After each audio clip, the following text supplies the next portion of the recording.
Dear Lady Love TV. For Billionaires si The Princess, tunghayan na po natin ang ikalimang bahagi. Namumula na ako at nanginginig at mas lalo pa itong dinagdagan ni Sky nung magsalita siya. Pwede bang gawin natin nang hindi ako natutulog? It's not fair. Agad ko siyang itinulak upang tanungin sana kung anong ibig sabihin niya sa sinasabi niya. Ngunit na-sense kong baka tungkol sa coupling na naman yon at isa pa'y biglang nanakit ang isang binti ko na malamang dahil sa impact ng biglang paghiga sa akin ni Sky. Wait, may masakit ba sa'yo? Tanong nito, pagkapansin sa akin na dumadaing. At sa hindi ko halos makalakad, ay ipinilit ni Sky na ihatid ako sa bahay. Hindi naman na masyadong kina-question ito ni Papa dahil halos wala rin naman yata siyang pakialam sa akin. Palagi na kasing tulala si Papa matapos nung insidenteng may nanloob sa amin.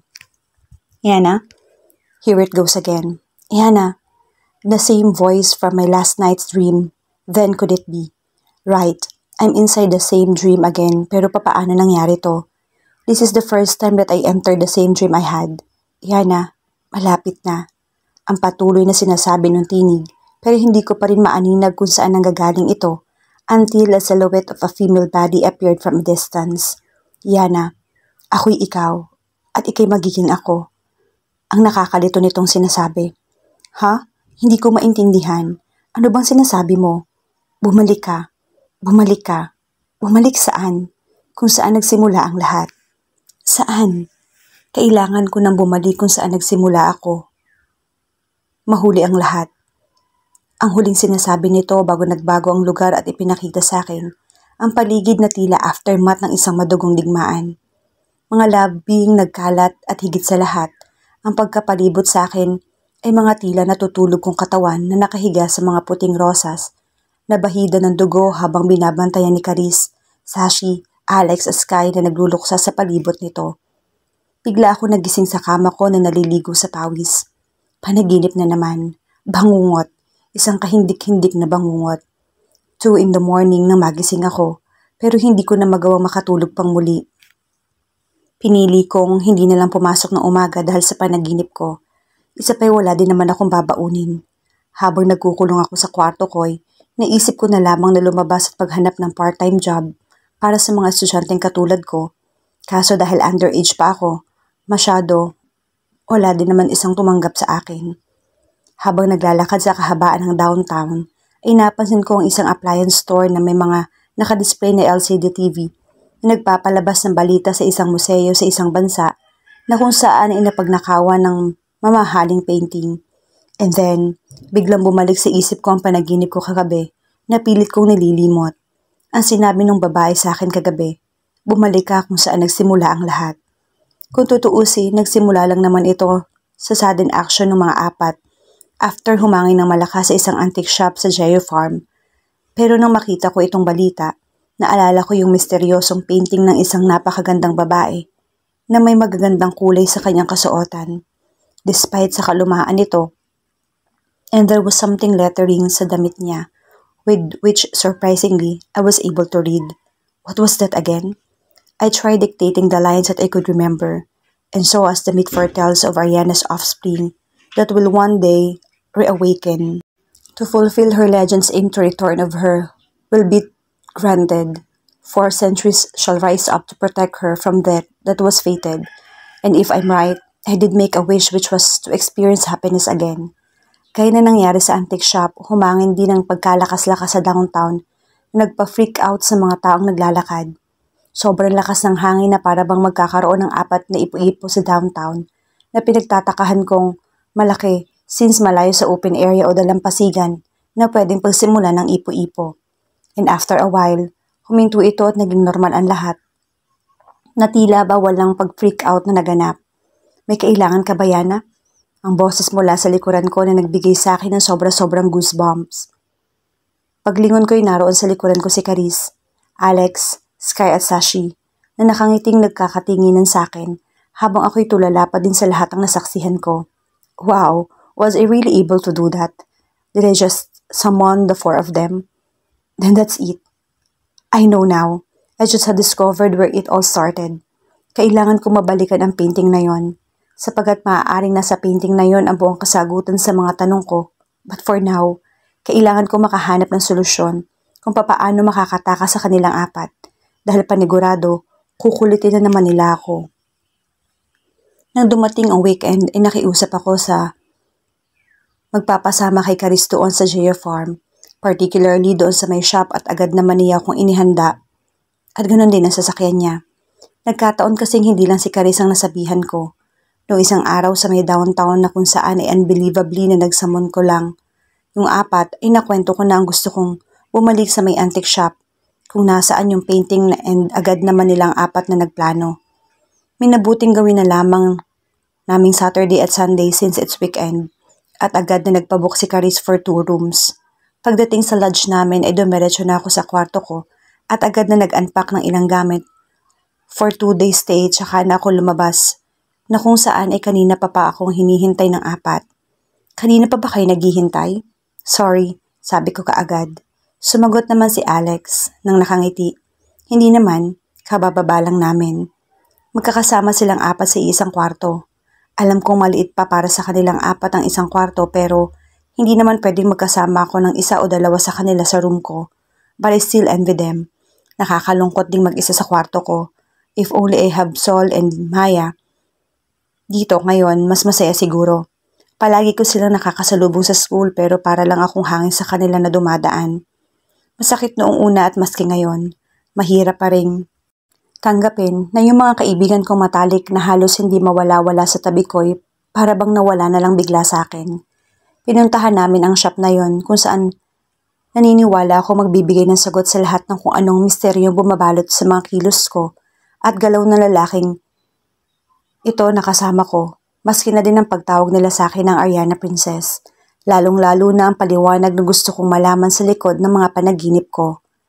Pagbungad namin sa may pintuan ng antigong shop, ay agad kami sinalubong ng isang babae at lalaking mukhang may-ari ng shop. Ano bang hinahanap nila? Tanong noong ginang sa amin. May lumang painting po kasi akong hinahanap. Larawan ng isang babae mula sa nakaraan at may makulay siyang damit. Sambit ko. Ngunit nagtinginan lamang ang dalawa sa sinabi ko. Wala naman kaming ganyang painting dito. Sagot ng lalaki na tila nagtataka pa sa tanong ko. Nakita ko po kasi yun dito. Doon po sa may loob kung okay lang po sanang pumasok para pwede ko pong maituro. Sagot ko at pinayagan naman nila ako na makapasok sa loob ng shop. Kaso nadismaya ako ng ibang painting ang nakasabit sa wall na kinasabitan noong painting ng babae. Dito ko pa lang po nakita yung painting na yon. Sabi ko sabay turo sa pader. Iha, nag-iisa lang yan na painting dito. Galing pa yan mismo sa sikat na pintor na si Augustus. Sagot ng babae sa akin. Sikat na pintor, ang narinig kong bulong ni Alex sa may tabi. Bakit hindi pa siya proud sa great-great-great-grandfather niya? Hinayaan ko na lamang si Alex dahil may sarili akong problema. Bigla na lang nawala yung hope ko sa paghahanap ng kasagutan sa mga tanong ko. Lady Ana, sabi daw nila, may campfire daw mamaya dito sa Geo Farm. Dadaluhan daw ito ng ilang natives dito. Masaya yon, sabi ng may-ari ng farm dahil sa mga kakaibang native dishes na isa-serve nila. Biglang sabi ni Sashi na for sure ginagawa lang niya to cheer me up. Yeah, mukha nga. Sige, punta tayo mamaya. Sabi ko na lang para hindi siya masyadong mag-alala. Ngunit napansin ata ito ni Sky kaya bigla siya nagsalita. Huwag mo nang masyadong intindihin yon. May iba pa namang shops dito. Well, try to look for it later kung gusto mo. Sabi din ni Alex. May mga iba pa naman siguro mag-trade ng painting dito for cash. Baka mahanap niya yon. Sagot din ni Caris. And for the moment, I'm glad I have them to cheer me up. Guys, thank you. Sagot ko lang as I smiled sa kanilang apat. Sabay-sabay naman nila akong sinagot ng, Our pleasure, Lady Yana. Naiirita man ako sa ginagawa nila minsan, at least now, somehow they all cheered me up. Ngunit dahil nakaidlip ako ng pagkahaba-haba at ni isa sa kanila ay hindi ako nagawang gisingin, ay sumimangot na naman ako kinagabihan sa may campfire sa gitna ng Geo Farm. Habang nagkakasayahan ang lahat, ay hindi ko maiwasang hindi mapansin yung mga malalanding foreigners na babaeng panay ang pagpapapansin sa apat. Nakasama ko, na kanina pa ako sunod na inaayawang sumayaw sa native dance circle. Ayaw ko. May kasalanan pa kayong apat kaya hindi ako susayaw. Sabi ko sabay turo dun sa mga babaeng foreigners. Sila ang isayaw nyo. Mukhang interesado silang makasayaw kayo. Dugtong ko. Tumayo ako at tumango sa buffet table para kumuha ng makakain. At least kapag pagkain mabubusog ako kaysa sumayaw. Habang kumukuha ako ng baso para sana uminom, ay may nag-abot sa akin ng isang malinis na baso. Heto o, sabi ng isang Ginoo sa akin. Salamat po, sagot ko ka naman. Kasama ba yung 4 na yon? Turo niya kina Alex na nag-e-enjoy na sumasayaw. Opo, bakit po? Nakasabayan ko kasi ang 2 sa kanila kanina sa may comfort room at narinig ko silang may pinag-uusapang painting na hinahanap nila. Isang painting ba ng babaeng may makulay na damit? Opo, yun nga po. Kung di ako nagkakamali, nakita ko din ang painting na yun somewhere. Biglang sabi nito, talaga po? Oo. Tahanan ng native na babaylan dito. Miana. Miana ang pangalan ng babaylan. Nakikita niyo pa ba ito hanggang ngayon? Kamakailan ko lang kasi nakita yon nung napadalaw ako para bisitahin si Miana. Lagi sa kanila ako simula nang mapunta ako sa lugar na to. Na-amuse kasi ako sa kwento niyang hindi nakakasawa dahil paulit-ulit. Kwento po? Tungkol sa curse ni Ariana. Ariana? Yeah, yun nga isi-share kong kwento mamaya sa bonfire. Makikinig ka ha? Sige po. Sagot ko na lang at umalis na yung lalaki na hindi ko man lamang natanong ang pangalan. Dahil sa interesado ako sa kwento niya, ay nagtiyaga ako hintayin ang part niya para magkwento sa bonfire. Ang tagal ko ding nagtiis sa makinig sa mga ghost experience ng mga foreigners na nag-share ng experience nila bago dumating ang kinaaabangan kong part ng lalaki. Hello, ako nga pala si Sade. But just Zen for short. Native ang mga magulang ko dito, pero lumaki ako sa syudad. Actually, itong ikukwento ko ay hindi ko experience but rather isang kwento that I think kahit mga natives dito ay iilan-ilan na lang yung nakakaalam. Has anyone heard about the curse of Ariana or just the legend itself? Tanong ng lalaking Zen. Pala ang pangalan. Bigla namang nanahimik ang 4 na lalaking kasama ko. Nakaala ko mag-uunahan sa pagsasabing may idea sila dito. Since sila naman nagsasabi sa aking Ariana Princess daw ako. Ariana Heiress at kung ano pang patungkol sa Ariana na yon. Okay, I will start then. Paumpisa ni Zen. Sinasabing nung araw ay mahaba ang kalangitan sa lupa, nakaharian ng mga Diyos at Diyosa. Kaya malayang nakakaakyat pa ba ang mga tao upang maiabot ang kanilang mga alay na ani at alagang hayop na parte ng kanilang pagsamba. Ngunit may isang misteryosong Diyosa na tinatawag nilang Ariana, na sinasabi din na asawa daw ng chieftain god ni Arcus. Minsan ay may isang estrangherong tao na sumubok sa akyatin ang mababaw na kaharian at dito ay nakilala niya ang napakagandang si Ariana. Nagkataong naliligo sa may batis. Isang malaking kabawasan para sa mga Diyos at Diyosa na may ibang makakita ng kanilang hubad na kaanyuan, lalo pat sa isang pangkaraniwang tao lamang. At dahil sa takot ni Ariana na ipagkalat na lalaking yon ang nakita niya, napilitan si Ariana na magpasakop sa lalaki kahit pa isa siyang Diyosa. Hiniling ng lalaking maging asawa ni Ariana at bigyan siya nito ng anak.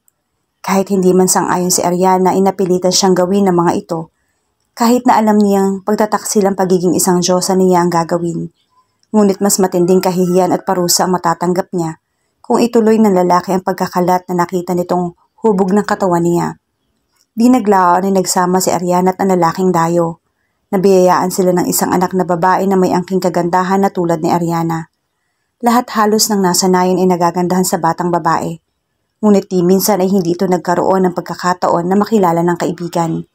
Dahil na din siguro sa kuro-kurong kumalat sa nayon na isa siyang isinumpang bata at dahil din sa kakaiba niyang kagandahan, kaya siya iniwasan ng ibang batang kanyang kataunan. Nakarating din kay Arcus ang patungkol sa kinaroroon ng kanyang asawa si Ariana at sa anak niya sa isang tao. Nagsimulang maghasik na matinding uno si Arcus sa nayon. Halos madaming tao ang nangamatay at nagkasakit sa matinding tagutom. Buong-buo ang mithiin ni Arcus na makita ang batang babae at patayin ito kasama ng kanyang ama at muling ikulong si Ariana sa kanilang kaharian. Dahil dito ay nagpursiging makatakas at maitago nila Ariana kasama ang kanilang anak sa ibayong bayan malayo sa sinasabing nasumpang nayon. Dito'y napagdesisyonan ni Ariana na itago ang katauhan ng kanyang anak sa pamamagitan ng mga larawan na ipinipinta ng kanyang asawa. Hinto sandali ni Zen. Sabay lingon sa grupo namin kaya siya muling nagpatuloy. At dito ay sinilyado ni Ariana gamit ang nalalabi niyang kapangyarihan handugong nananalaytay sa kanyang anak. Papa, 4 na batang lalaki na may kanya-kanyang angking espesyal na katangian ang kinalap nila, Ariana, upang isama sa nasabing ritual. Ang 4 na lalaking yon na magsisilbing backbone, ibig sabihin ay parang guardian na tinatawag na sentries. Mula sa dugo ni Ariana at dugo ng 4 na lalaki ay naselyado nila sa painting ang tunay na pagkatao ng anak ni Ariana at naging isang normal na tao na lang silang mag-ina. Pero 16 na taon nang lumipas ay muling nagbalik si Arcus, ngunit sa anyo ng tao din. Pininiwalaan kasing umabot si Arcus sa puntong sinagad niya ang kapangyarihan niya bilang chief god at iyon ang iginanti sa kanya ang maging isang normal na tao. 16 ding taon na nagdaan at nagdadalaga din ang anak ni Ariana. Isang napakagandang dalaga, ngunit nakapalungkot sapagkat hanggang pagdadalaga niya, pinagkakaitan pa din siya at magkaroon ng kahit isang kaibigan. Ayon sa kwento, natagpuan ng anak ni Ariana ang painting kung saan nabuksan niya at nasira ang selyadong painting sa pamamagitan ng pagbasa ng ritual na nakasulat dito. Huminto saglit si Sen na nagmukha atang nagpiprepare na sasabihin sa nakasulat sa painting. Ngunit bigla akong napakalakas na banggitin ito na para bang may nag-udyok sa aking enough na marinig na ang ilan. And so, as the myth foretells of Ariana's offspring that will one day reawaken to fulfill her legend's aim in return of her will to be granted, 4 centuries shall rise up to protect her from death that was fated. Biglang napatingin sa akin ang ilan at si Zen, ngunit wala akong alam na kahit anong isasagot sa tingin nila sa akin. Agad naman akong inignore ni Zen at nagpatuloy sa pagkukwento. Going back, ang sabi kasi, nung nabasa ng anak ni Ariana yung nakasulat sa painting, ay nare-awaken ang kapangyarihan ni Ariana, maski ang totoong pagkatao ng kanyang anak, at nagsipagdating ang 4 na centuries. Sila yung 4 na batang lalaking kasamang sinilyado ni Ariana kalakip ng pagkatao ng anak niyang babae. Lingid sa kaalaman nila Ariana, maski ang kapangyarihan ni Arcus ay manunumbalik din, at dahil dito ay natunto niya ang kinaroroonan nila Ariana.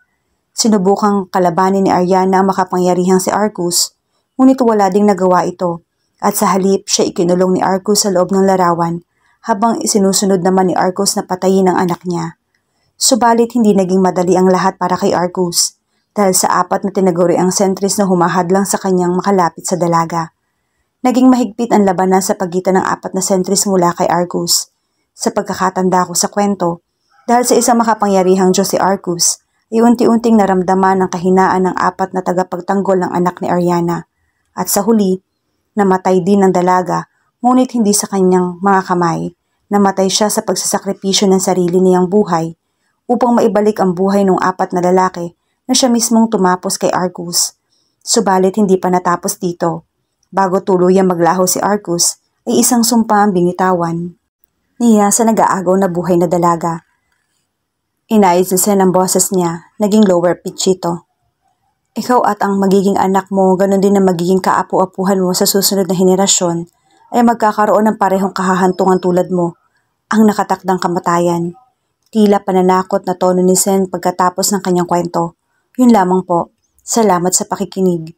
Pero bago pa siya makaupo ay may isang batang native ang hindi nakatiis na magtanong. May tanong po ako. Ano yon? Agad namang paunlak ni Zen. Papaano po nasabi yun ni Arcus nang mamatay naman yung dalaga? Nabuhay pa po siya ulit para magkaroon ng mga anak? Isa po ba dun sa 4 na lalaki ang naging asawa niya? Ibig pong sabihin sa mga oras na ito, may nabubuhay pang kaapu-apuhan yung dalaga? Kung ganoon, babalik pa po ba si Arcus? Nasaan na po kaya siya? Nasaan na po kaya yung painting? At bago pa siya matapos, ay pinipitan na ang bibig niya ng kanyang ama para tumigil. Pasensya na po at masyadong mausisa yung anak ko, sabi ng ama ng bata. Bahagyang nagiliwan si Sen sa bata at napatawa ito. Ayos lang po. Lumhod si Sen sa harapan ng batang babae. Nahihiya na magpakita dahil sa nagawa niya. Ninitian ito ni Zen bago ito muling nagsalita. Yun ang parte ng kwento na misteryo.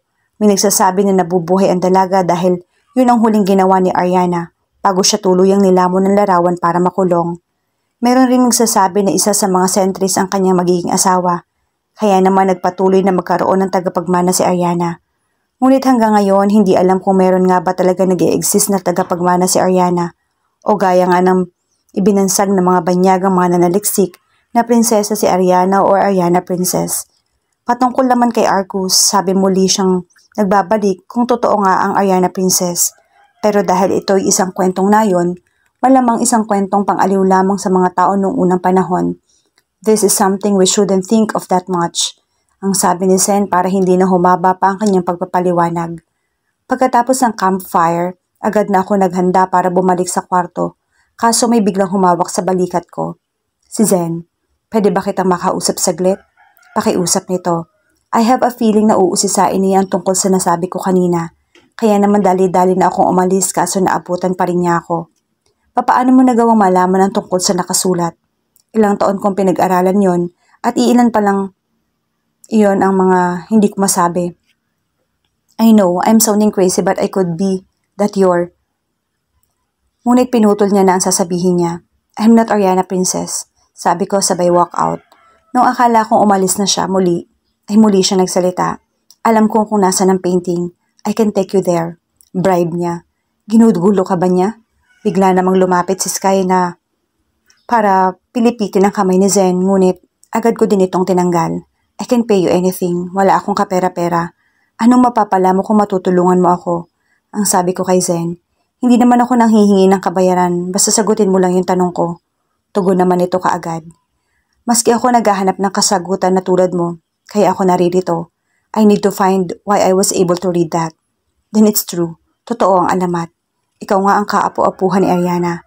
Katulad ng nasa alamat, tanging Ariana Princess lang ang may kakayahang makapagbasa noon. Ang tuwang-tuwang paliwanag ni Sen sa akin. Nagpaalam na ako kay Sen at Sky. Dinahilan ko na lamang na kailangan ko pang maglinis para makatulog na ako dahil sobrang pagod.